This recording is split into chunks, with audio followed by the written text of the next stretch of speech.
Hi everyone, Amy here with Amy's Wares, and I have a winter scene card to share with you using some stencils from A Colorful Life Designs. We have Starry Top and Jointed Tree. Now these are a couple of stencils from a recent release at A Colorful Life Designs. If you do shop, be sure to use my coupon code AMYFAN10 at checkout to save 10% on your complete order.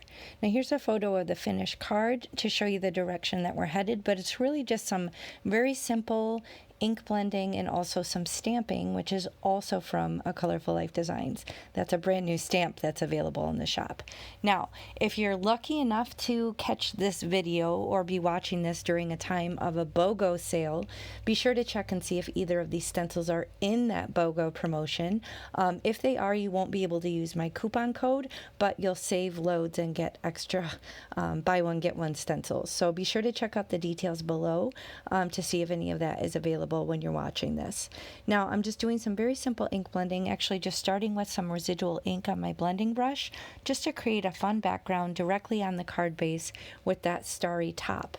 Now I'm not even having to mask anything off. I'm just going to ink blend a little bit heavier handed with some green ink through this Jointed Tree stencil just to add this element onto the design. So it's all going to be single layer, really easy to ship.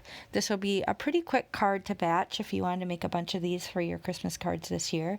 But it's just got such a nice, lovely winter sentiment as well from this new stamp set.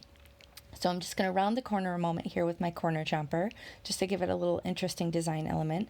And then here is where that stamp comes from. So this is the new stamp set, and this sentiment nestles perfectly in this space to the right of the composition. So I'm really pleased with how that turned out. I didn't really plan it.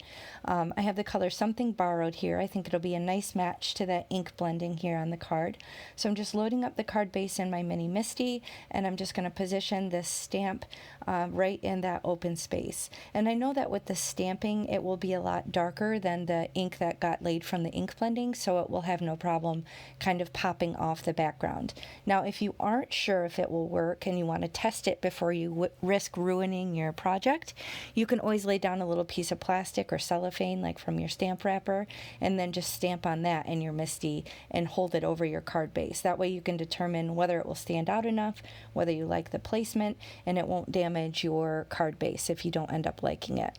Here I was pretty confident, so I didn't go that route. Here I'm using my new press tool that my friend Pat made for me and sent me. Thank you so much. I love it.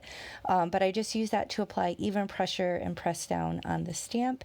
And I'm just going to pounce it one more time with the ink pad just to get it nice and rich in color, and then use my press tool again just to glide over the top of the MISTI. So here's the basic design finished here. I am just going to add a little bit of blingage. So this is technically the only dimension to the card. It's still single layer, and this doesn't really add much height to it, so it'll be easy to ship.